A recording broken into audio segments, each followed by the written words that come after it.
My mom woke up and checked the time. It was exactly 3 a.m.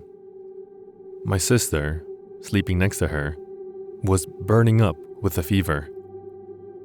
She rushed to the living room, turned on the outside lights, and right after that, she heard it. A loud thud on the door, followed by footsteps running away. 2 men had been trying to break in, and somehow, my dad, who was out of town, had just appeared in her dream to warn her at exactly the right moment. I'm Alvin, and this is Common Ground Horror.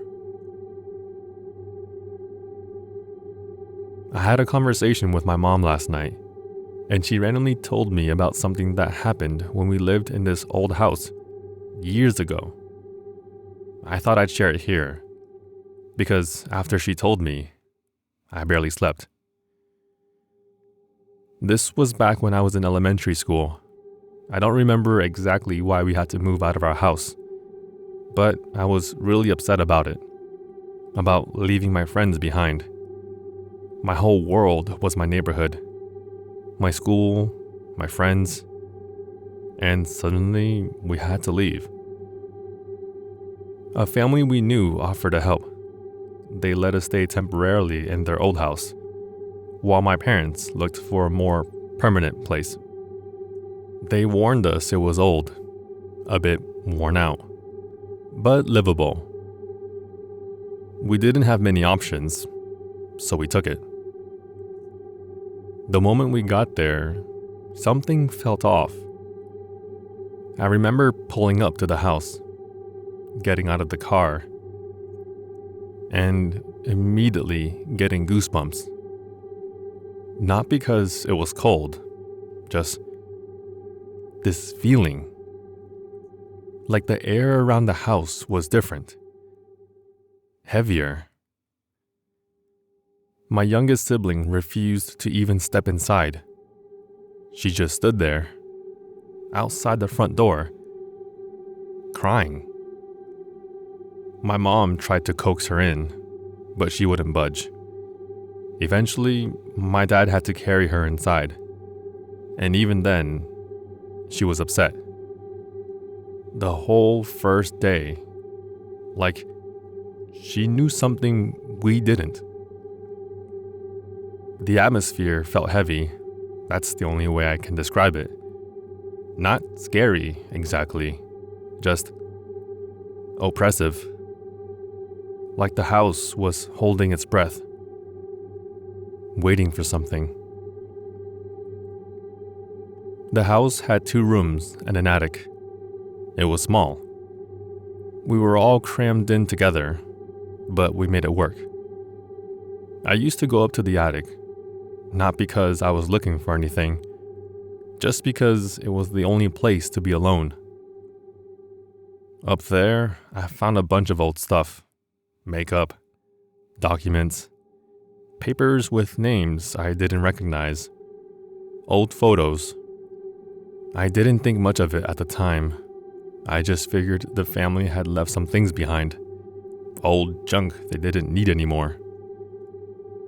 I remember the makeup specifically because it was the old-fashioned kind, in little compacts, with mirrors that were foggy.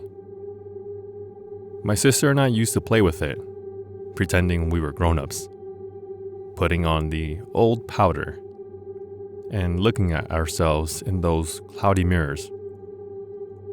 Now, knowing what my mom told me last night, I can't stop thinking about it, about what that makeup was really used for. But I'm getting ahead of myself. On the first night, my sister kept tossing and turning. We were sharing a bed, me and her, in one of the 2 rooms. She couldn't get comfortable, kept shifting, moving around. Eventually, she moved to the other side of the bed, away from the closet. The next morning, she pulled me aside, and she made me promise not to tell her mom. She said she saw something the night before. I rolled my eyes. I thought she was just being dramatic. She's always had an overactive imagination. But she insisted. She told me she saw a little girl sitting on top of the closet. Not inside it, on top of it. Just sitting there, cross-legged, staring down right at us. I told her she was lying, that she was just trying to scare me. We ended up fighting about it, because I didn't believe her. But after that, neither of us wanted to sleep on that side of the bed anymore. We both slept on the side away from the closet, even though we never talked about why. A lot of weird things happened during our stay. Little things. Doors opening on their own. Cold spots in certain rooms.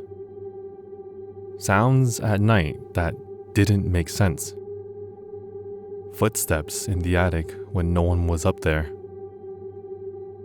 But the thing with the girl on the closet stuck with me the most, because my sister was genuinely scared, and she's not someone who scares easily.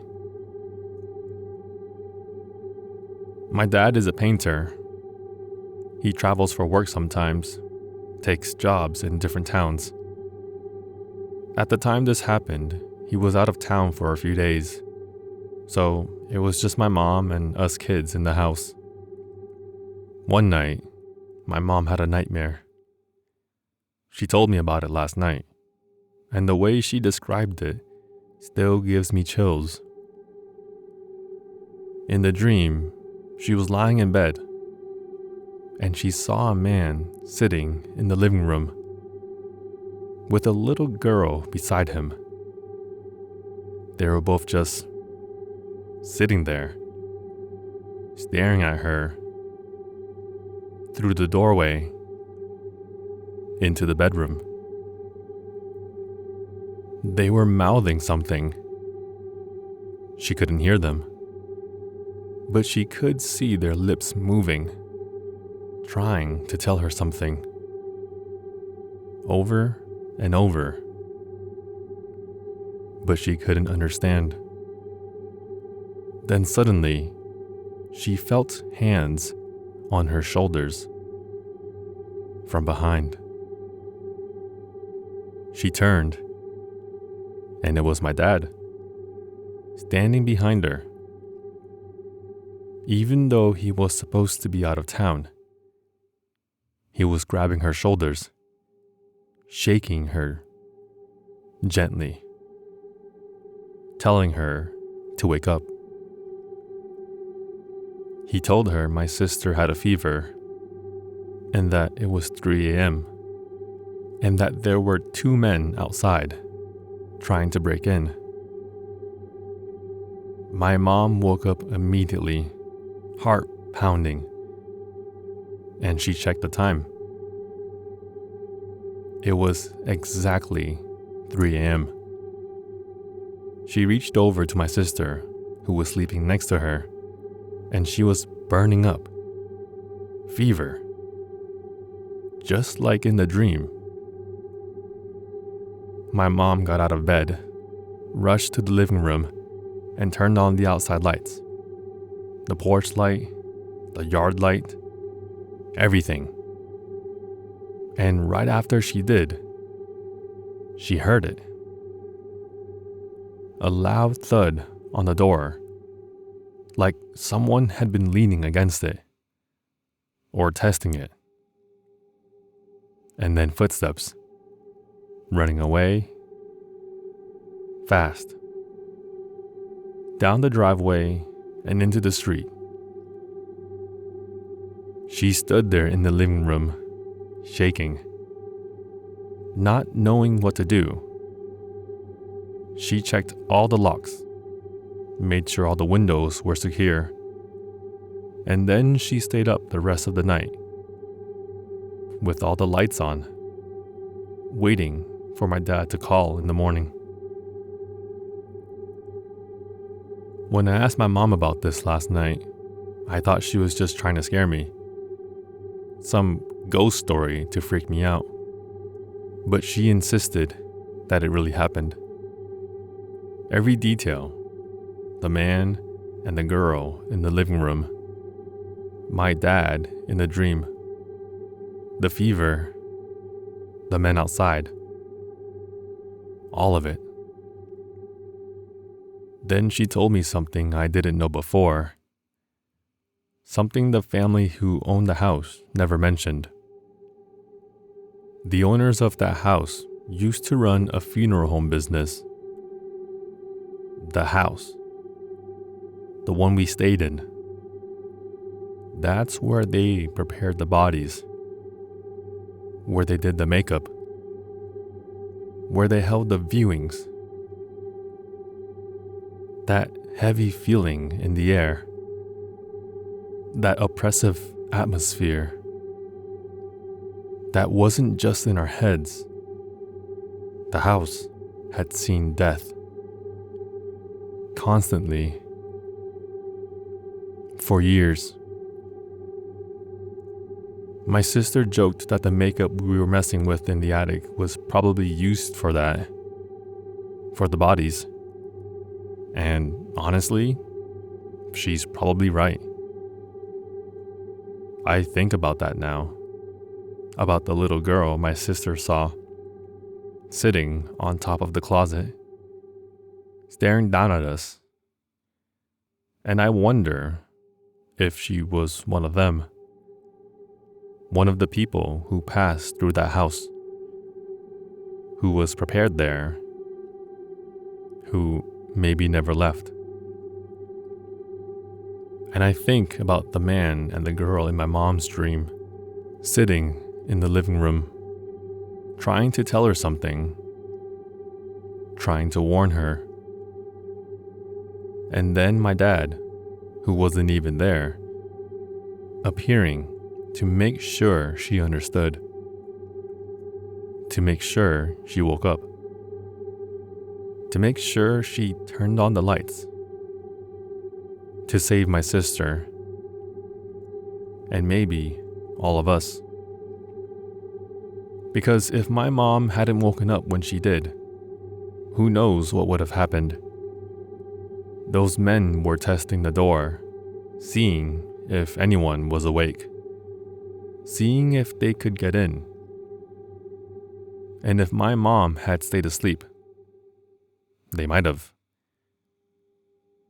I don't know if it was the man and the girl from the dream who warned her, or if it was actually my dad somehow, reaching across the distance, knowing something was wrong, appearing in her dream to help. I don't know how any of it works, but I know this. We stayed in that house for 3 more weeks, and nothing else happened. No more sightings, no more nightmares, no more break-in attempts. Like whatever was there had done what it needed to do, had protected us when it mattered, and then went quiet again. We moved out not long after, found a permanent place, and I never went back to that house. Never even drove past it. I didn't want to. My mom said she's never forgotten that night. The dream, the fever, the men outside. She said she thinks about it sometimes. Wonders what would have happened if she hadn't woken up, if she hadn't listened. I asked her if she was scared. Living there, knowing what the house was used for. She said no. She said, whatever was in that house wasn't trying to hurt us. It was trying to help. And that made all the difference. My sister still remembers the girl in the closet. She's an adult now, and she still won't sleep near closets. Says she can't shake the image of that little girl, just sitting there, watching. I think about the makeup sometimes, the old compacts we played with in the attic, and I wonder whose faces they touched, who they were used to prepare, and if any of those people are still there, in that house, sitting on closets, standing in living rooms, trying to communicate, trying to protect. I don't know if I believe in ghosts, but I believe my mom, and I believe my sister.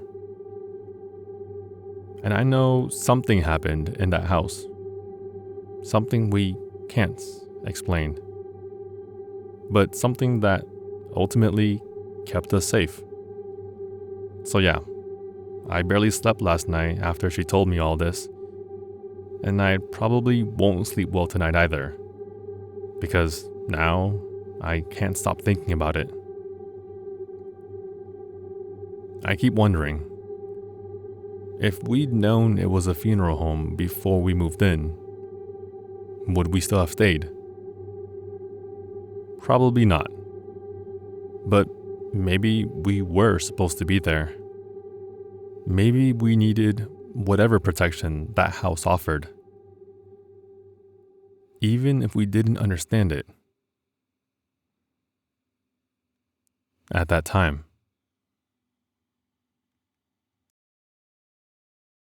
If you've lived through a nightmare you can't explain, I want to hear it. Send your stories to commongroundhorror@gmail.com to be featured on the channel. This has been Alvin for Common Ground Horror. Until next time, sleep well, if you can.